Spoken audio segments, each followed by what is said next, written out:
창연 가격이 2025년 이후 급등하고 있다.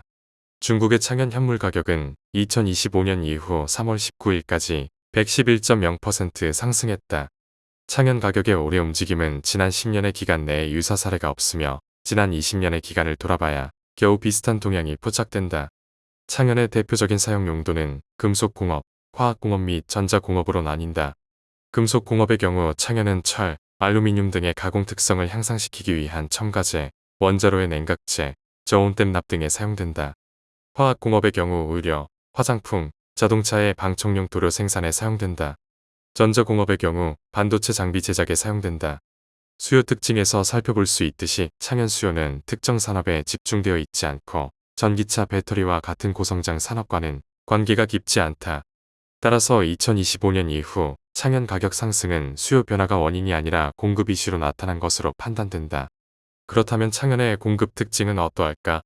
중국이 세계 창연의 80%를 생산하며 생산 프로세스 측면에서 납의 부산물로 생산된다는 것이 창연 공급 측면의 독특한 점이며 이것이 창연 수급 불안으로 이어지고 있다. 이를 조금 더 자세히 알아보자. 2025년 이후 창연 가격이 상승한 직접적 원인은 무역 갈등의 과정에서 중국이 창연의 공급을 제한할 가능성이 높아진 것에서 찾을 수 있다. 중국 정부는 중국 현지 시간 2월 4일 창연, 인듐, 텅스텐, 텔루륨, 몰리브덴을 수출 규제 강화 리스트에 포함한다고 발표했다. 이에 따라 중국의 창연 수출 기업에게 해외 구매 기업의 상세 정보를 정부에게 보고해야 하는 의무가 부과되었으며 필요한 경우 수출 심사가 중국 최고 권력기관인 국무원으로 이관될 수 있게 되었다. 2025년 이후 창연 가격 상승세가 2월 이후 더 가팔라진 것을 고려할 때 중국의 창연 수출 제한 가능성이 창연 수급 불안으로 이어진 것으로 보인다. 그러나 중국의 수출 제한 가능성만이 창연 가격을 지지했다고 보기는 어렵다. 창연과 함께 같은 날 수출 규제 리스트에 오른 나머지 비철 금속들은 2025년 이후 상승폭이 제한적이거나 오히려 하락했다. 장기적인 창연 생산 약화가 창연 가격 급등의 근본적 바탕을 제공했다. 아래 차트에서 중국의 창연 정년 생산이 2020년 이후 감소하는 가운데 세계 생산도 감소하는 것을 볼 수 있다.